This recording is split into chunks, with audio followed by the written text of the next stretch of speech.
Me he tomado unas cuantas libertades en esta presentación en pro de que se entienda bien el mensaje, pero los que bueno, estáis familiarizados con el tema y sois más expertos en criptografía postcuántica o ataques de canal lateral, veréis que me he tomado algunas libertades. Primero un poco sobre mí. Llevo 11 años trabajando en la empresa Plus Laboratories. Supongo que la mayoría de vosotros conoceréis a Plus por las ITVs, como casi toda España. Pero en realidad en la empresa hacemos bastantes más cosas. Yo concretamente trabajo en el departamento de ciberseguridad y allí lo que hacemos es evaluar productos antes de que estos productos salgan al mercado, en vistas a que obtengan un certificado que garantice la seguridad de estos productos. Entonces, en este contexto, hoy os quería introducir un poco los retos en los que se van a enfrentar los desarrolladores de criptografía postcuántica en los dispositivos en los que vayan a estar implementados estos algoritmos. Entonces, revisando un poquito el contexto, vale. La pregunta que nos deberíamos hacer es si es segura una implementación concreta de un algoritmo seguro. Es decir, sabemos que RSA, AES, curvas elípticas y en un futuro la criptografía postcuántica será seguro. No obstante, todos estos algoritmos acaban estando implementados en un hardware, que es quien al final hace las operaciones. Entonces la pregunta es si esta implementación concreta de estos algoritmos dentro de ese hardware va a ser igual de segura como es el algoritmo sobre el papel, digamos.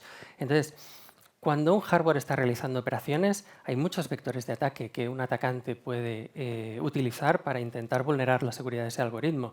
Estamos hablando de accesos físicos a la memoria para directamente leer los datos de la clave criptográfica o cualquier otro dato que nos permita sacar valores sensibles del dispositivo. Estamos hablando de leakage o fugas de información que se explotan con ataques de canal lateral. Estamos hablando de ataques de inyección de faltas en los que modifico la computación de esos algoritmos para intentar finalmente con un texto cifrado comprometido sacar también valores de la clave privada y los secretos básicamente que el algoritmo pretende securizar. Entonces, la criptografía postcuántica sí que es cierto que va a estar diseñada para resistir ataques de fuerza bruta, incluso utilizando ordenadores cuánticos, pero también debe ser capaz de resistir los ataques de implementación clásicos, los que ya conocemos para RSA, para curvas.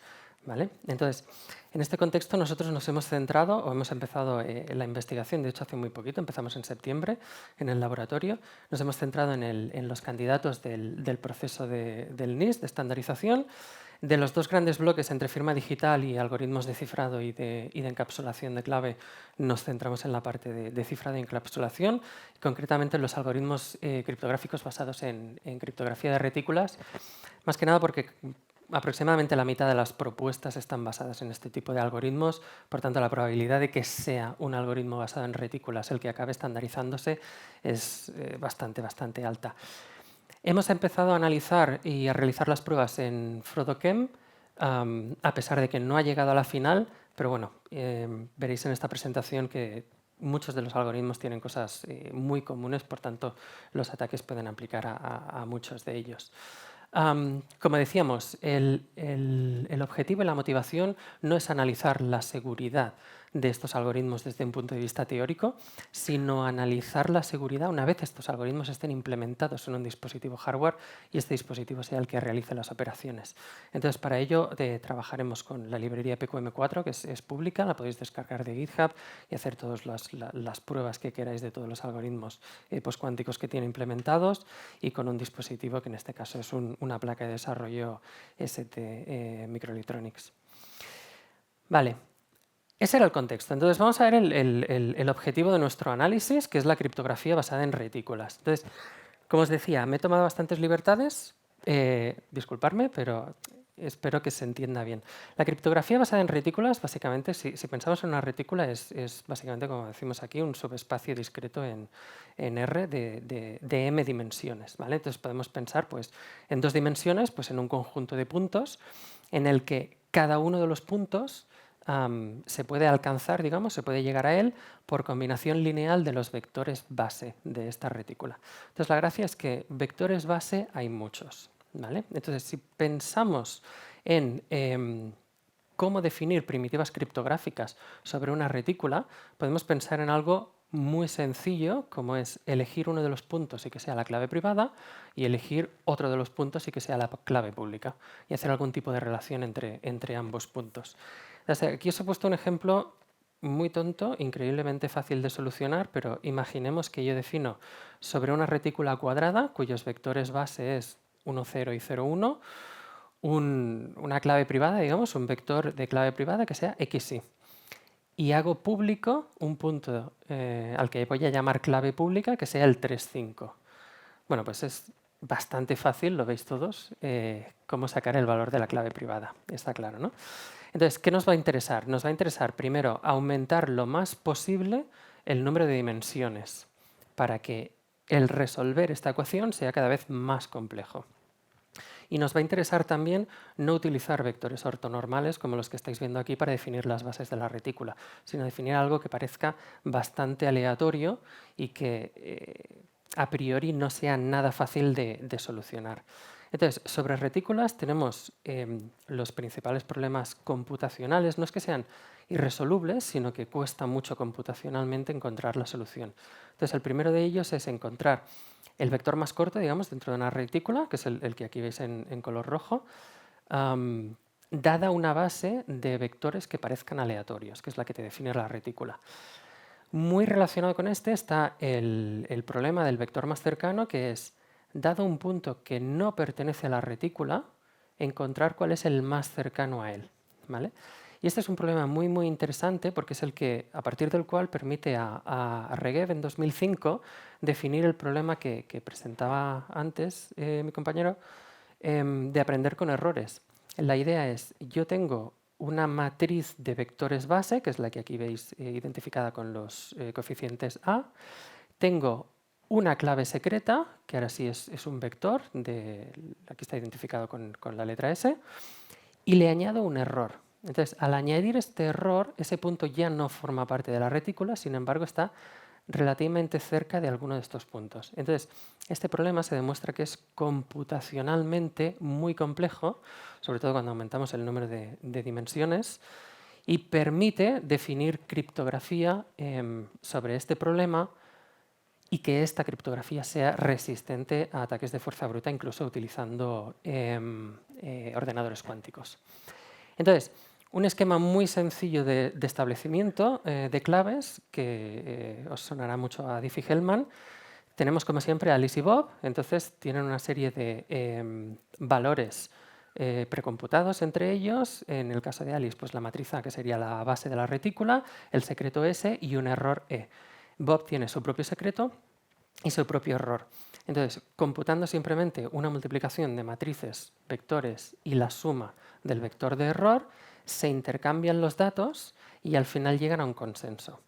El problema del consenso, como estáis viendo, es que dado ese vector de error, que Alice tiene uno y Bob tiene otro distinto, al final Bob calcula un vector v y Alice un vector v', y lo acabo de decir al revés. Bob calcula el vector v' y Alice calcula el vector v. Pero no son el mismo vector, no tienen el mismo valor. Por tanto, de algún modo, a partir de ese valor se tiene que derivar un secreto compartido.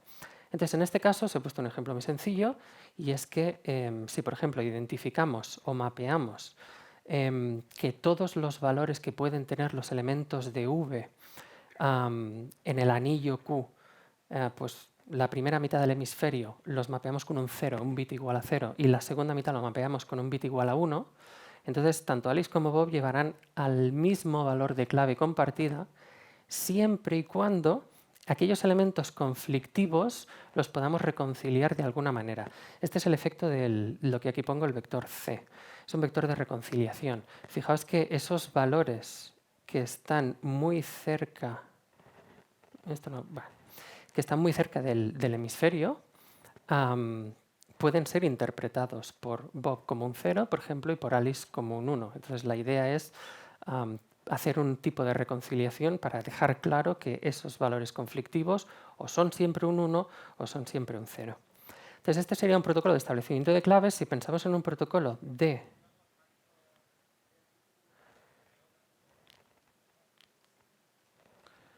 Ha dejado de funcionar.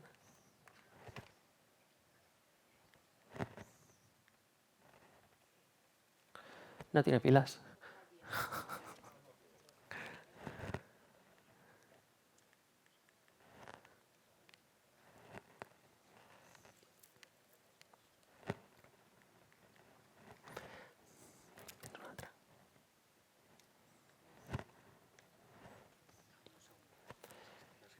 Sí, este está parpadeando. Sí. Bueno, ahora cuando cambien las pilas.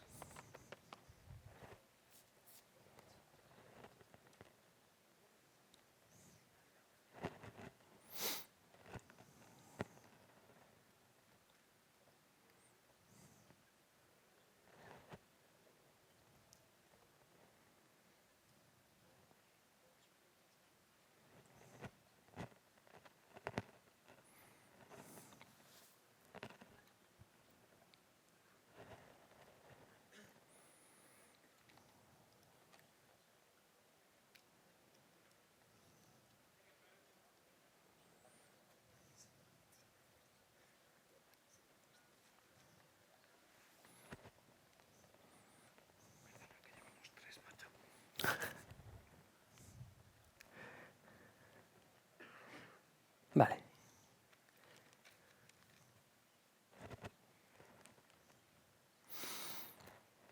Vale. Aquí estábamos viendo el protocolo de establecimiento de clave. Entonces, vamos a complicarlo un poco, tampoco demasiado, para ver un protocolo de cifrado, de encapsulación de clave, de hecho. Básicamente lo que sustituimos es el cómputo anterior en el que multiplicábamos la matriz B de Alice por la clave privada de Bob y ahora simplemente le vamos a sumar un mensaje. Ya está, estamos encapsulando el mensaje dentro de la matriz C, en este caso. Lo intercambiamos y simplemente Alice, si hacéis los cálculos, veréis muy rápido que Alice puede recuperar el mensaje, en este caso sería M', simplemente restando el vector C de la multiplicación que estáis viendo allí. Como veis, el problema es el mismo que antes. Alice tiene un error, Bob tiene un error distinto y eso hace que el mensaje que recupera Alice no sea el mismo que le ha mandado Bob. Entonces, hay una diferencia, que es esa suma y esa resta de esos errores, que la única manera de reconciliar esto es que el mensaje que queremos cifrar no puede ser M. O sea, de algún modo tenemos que mapear un mensaje M minúscula, digamos, que sea de un tamaño más pequeño en un mensaje más grande para que luego, cuando Alice recupera M', al volver a comprimir este mensaje en uno más pequeño, pueda recuperar el mensaje original compartido. ¿Vale? Entonces, este es el contexto. Entonces, vamos a ver ya la parte de ataques de canal lateral. Voy a ir introduciendo un poco lo que es el canal lateral y los diferentes ataques que hemos identificado en criptografía de retículas y vamos a ir siguiendo.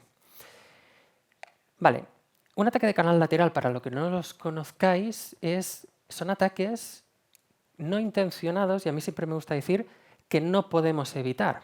Es decir, vosotros tenéis un hardware que está realizando ciertas operaciones y dependiendo de las operaciones que esté realizando y de lo complejas que sean esas operaciones, puede circular más o menos corriente.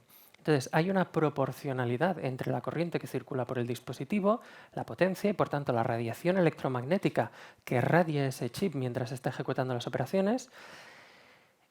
Todo eso es proporcional a la operación en sí que está realizando y también, y esto es lo interesante, a los datos con los que está operando. Es decir, una misma operación realizada sobre dos datos distintos no va a liquear de la misma manera.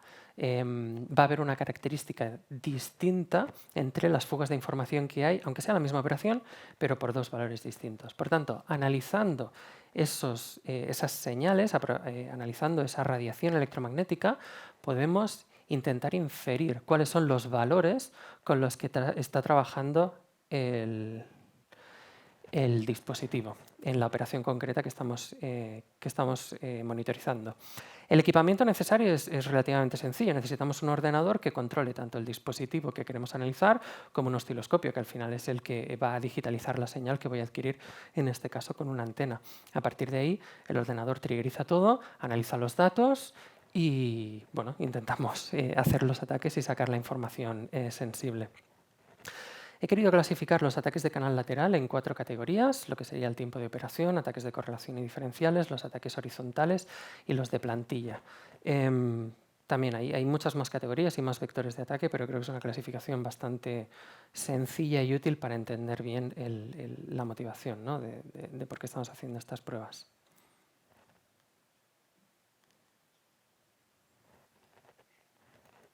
Vale.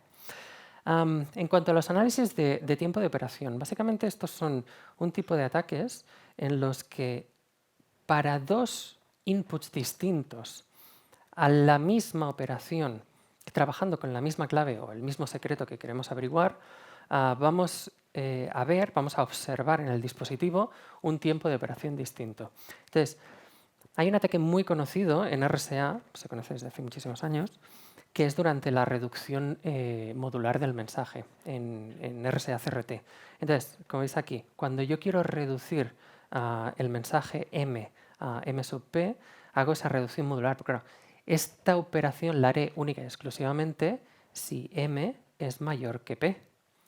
Es decir, si M es el mensaje y ya es un valor menor que P, no tengo que hacer ninguna reducción modular. Por tanto, el atacante lo que puede ir haciendo es enviarle mensajes al dispositivo víctima desde un mensaje muy pequeñito a cada vez más grande, cada vez más grande, cada vez más grande, hasta que observe una diferencia temporal.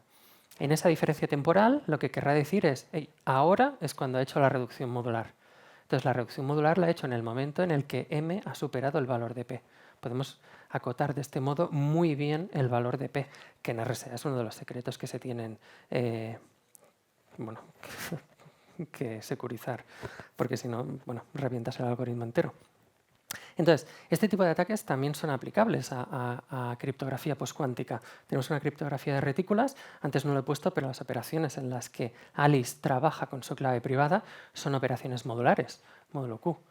Entonces, en estas operaciones modulares, dado que el atacante es el que controla la matriz B y todos sus elementos, el atacante puede construir una matriz B para intentar que todas esas operaciones, esas multiplicaciones, sean un valor muy pequeño, mucho menor que Q, e ir incrementando hasta el momento en el que observa esa diferencia temporal y entonces intentar acotar a partir de ahí el valor de ese elemento concreto de la clave privada, viendo cómo esas multiplicaciones, o sea, monitorizando el tiempo que van durando esas multiplicaciones. Entonces, este es uno de los tipos de ataque que probaremos en cripto postcuántica.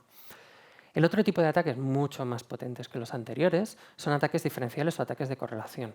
Así, aquí os he puesto un ejemplo muy sencillo. Es una operación XOR, simplemente. Tenemos un input, tenemos una clave y el resultado de hacer la operación XOR entre el input y la clave. El input es conocido. Lo sabemos nosotros porque se lo estamos dando a la operación de XOR. La clave no, evidentemente. Si ya conocemos la clave, no hace falta que hagamos ningún ataque. Entonces, no conocemos la clave, pero sí podemos hacer hipótesis sobre su valor. En este caso estamos hablando de un ejemplo súper sencillo en el que la clave tiene un solo bit. Si tiene un solo bit es muy fácil hacer hipótesis, o vale 0 o vale 1, no hay más. Si vale 0, yo puedo emular cuál es el resultado, puedo simular el resultado de la operación XOR. Lo mismo si vale 1. La cuestión es que, como yo voy a tener, como decíamos antes, unas trazas de consumo de potencia, unas señales adquiridas con un osciloscopio que son proporcionales a los datos con los que está trabajando el dispositivo, si el dispositivo está trabajando con el dato 0,1, que se corresponde a que la clave valga 0, yo veré una correlación con los datos 0,1. Y si no veo ninguna correlación, es que no está trabajando con esos datos.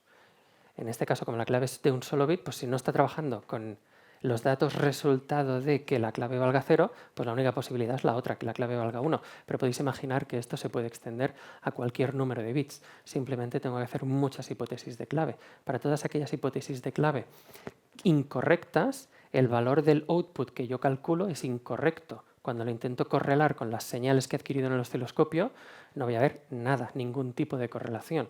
Mientras que cuando yo acierte el valor de la clave, los valores del output estarán bien calculados. Y como estarán bien calculados, los podré correlar con las señales que he analizado, que he adquirido con el osciloscopio. Entonces, esto es lo que nos interesa hacer. Y también como target tenemos la misma operación. El momento en el que la matriz B generada por el atacante que yo conozco se multiplica por el secreto de Alice, que es el que quiero conocer. Entonces, con el suficiente número de señales, al final lo que voy a ver es que conforme vaya probando diferentes hipótesis del valor de clave, la hipótesis correcta tiene que destacar. El nivel de correlación que yo obtengo cuando testeo la hipótesis de clave correcta tiene que claramente destacar, como veis aquí, la gráfica roja, por encima de todo el resto de hipótesis que yo vaya a testear, que son todas las que veis en gris. Por tanto, este tipo de ataques también son muy aplicables a criptografía postcuántica. Para proteger estos ataques tenemos temas de garantizar que el tiempo de operación sea constante, para que no puedas identificar en qué momento hay esa reducción modular. Temas de que el consumo sea constante para que no haya ningún tipo de fuga de información. Por ejemplo, podemos enmascarar generando un montón de ruido que se sobreponga a la señal. Al final, la señal es lo que estamos captando con un osciloscopio y una antena. Entonces, cuanto más ruido le metas, más difícil será para un atacante sacar la señal correcta. Tenemos temas de shuffling. Nosotros estamos asumiendo que la primera multiplicación siempre es el mismo elemento de una matriz por el mismo elemento de un vector. Y entonces por eso podemos ir correlando en los instantes de tiempo, pero no tiene por qué ser así. Yo puedo aleatorizar todas esas multiplicaciones y no alterar el resultado. Todo eso me estaría protegiendo. Pero sobre todo, lo que suele proteger es un esquema de enmascaramiento. Entonces aquí os he puesto un esquema súper sencillo. Más sencillo se me ha ocurrido. Básicamente, cada vez que Alice tenga que descifrar un texto que le llega, un texto cifrado que le llega, lo primero que va a hacer es generar un número aleatorio, R. Entonces, a partir de ese número aleatorio, se lo resta a su clave secreta, o sea, evidentemente no será un número, será un vector, y con eso obtiene lo que se llaman dos shares de la clave privada, lo que sería R y S', digamos. Entonces, al final, esa computación que veis ahí, para calcular el mensaje, no hace falta que se realice entre la matriz B' que le envía el atacante y el secreto S, sino que ya se puede realizar en dos pasos con un número aleatorio y el otro share de la clave secreta. Entonces, esto es muy interesante porque como cada vez que yo envío un mensaje, si Alice hace esto, ese número aleatorio cambia cada vez. Como cambia cada vez, yo ya no puedo correlar nada porque cada vez está multiplicando la matriz por un valor distinto. Entonces, aparte de distinto, es que es desconocido. O sea, no tengo ni idea cuál es, porque evidentemente Alice no me va a decir cuál es ese número aleatorio interno que ha generado para hacer este esquema de enmascaramiento. Entonces, todas estas soluciones son maravillosas, pero no protegen del siguiente ataque, que son los ataques horizontales. En un ataque horizontal, yo no necesito adquirir 100.000 señales con la antena y pedirle que descifre 100.000 mensajes para conseguir la información necesaria para sacar el valor de la clave secreta. Simplemente necesito una sola señal porque sé que secuencialmente a lo largo de esa señal hay muchos elementos de la matriz B del atacante que se van a multiplicar por el mismo elemento del secreto de la clave secreta de Alice. Entonces, básicamente lo que me construyo es, digamos, unas trazas verticales a partir de la única señal que yo he adquirido con el osciloscopio en la que puedo correlar perfectamente el valor de ese elemento concreto de la clave secreta de Alice. Y contra esto, las contramedidas de enmascaramiento no sirven, porque si yo puedo ir sacando elemento por elemento tanto los valores de R como de S', al final solamente tengo que sumar estos dos para conseguir el valor de la clave secreta de Alice. Por tanto, es algo con lo que también tenemos que trabajar y que en un futuro la gente que implemente criptografía postcuántica tendrá que tener en cuenta. Finalmente, el último, ya para acabar, son los ataques de plantilla. Los ataques de plantilla caracterizan una operación muy concreta para los distintos valores con los que puede trabajar esa operación. Entonces, se trata de hacer todo el postprocesado que se os ocurra para intentar encontrar algo como lo que estáis viendo en la imagen, que diferentes valores tengan una característica de esa señal que estoy adquiriendo con el osciloscopio que sea claramente diferenciable, de manera que luego cuando voy a analizar el dispositivo víctima, en el dispositivo víctima yo no sé con qué clave secreta está trabajando Alice, pero sí que puedo observar en el osciloscopio la señal y luego compararlas con las que ya he caracterizado previamente en un dispositivo igual que el de la víctima, donde yo tenía control total y podía hacer cualquier tipo de análisis de operación y tal hasta llegar a obtener estas características en la señal. Y a partir de ahí pues es relativamente fácil sacar cuál es el valor de la clave secreta con el que se trabaja. Entonces, conclusiones. La criptografía postcuántica deberá resistir este tipo de ataques. Y como hemos visto, son ataques muy clásicos. O sea, nosotros en el laboratorio llevamos muchos años trabajando con RSA y con curvas elípticas y a la hora de analizar los algoritmos postcuánticos basados en retículas no nos hemos inventado nada nuevo. Son las mismas técnicas de ataque, son prácticamente los mismos puntos de ataque y la buena noticia es que las contramedidas para protegerse son prácticamente las mismas que ya conocemos para RSA y para curvas. Entonces, bueno, hasta aquí mi charla. Hoy os he presentado un análisis teórico y espero el año que viene pues, poder presentaros ya resultados experimentales.